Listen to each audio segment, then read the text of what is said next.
இந்த ஹார்மோஸ் நீரிணை இந்த போர் தொடர்ந்தால், இந்த நீரிணை அடைக்கப்பட்டால் அதனால் ஏற்படக்கூடிய விளைவு என்ன? ஆயில் கேஸ் ஏற்றுமதியில 20 விழுக்காடு ஹார்மோஸ் நீரிணை வழியாக வருகிறது. சிலிண்டர் கிடைக்காது, பெட்ரோல் டீசல் தட்டுப்பாடு ஏற்படும் என்று நாம் புரிந்து கொண்டிருந்தால் அது ரொம்ப மேலோட்டமானது. அது ஒரு அம்சம் மட்டும்தான். அப்போ என்ன முக்கியம்? அம்மோனியா. அதுல உலக அளவுல உற்பத்தி ஆகிற அம்மோனியால 30 விழுக்காடு அது வழியா தான். உரத்துல தொடங்கி ஏசி வரைக்கும் எல்லாத்துக்கும், ஃப்ரிட்ஜில இருந்து எல்லாத்துக்கும் அவசியம். அடுத்தது யூரியா. உலக உற்பத்தியில 50 விழுக்காடு ஹார்மோஸ் வழியா தான் வரும். இப்போ நைட்ரஜன் உரங்கள், டயமோனியம் பாஸ்பேட், அதுவும் ஹார்மோஸ் வழியா தான்.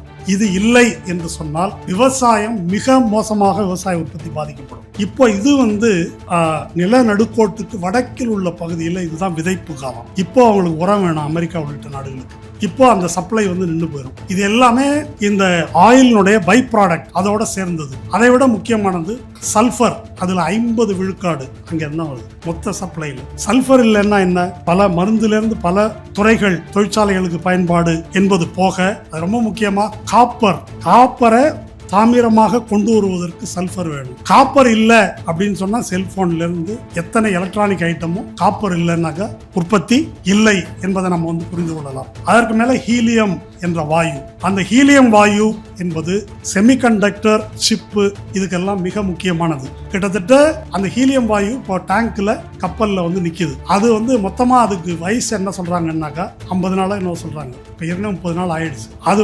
-280 டிகிரி சென்டிகிரேட்ல மெயின்டைன் ஆகுது. அதுக்கு மேல அது அட்மாஸ்பியர்ல கலந்துரும். மொத்தமா அவ்வளவுதான், முடிஞ்சு போச்சு.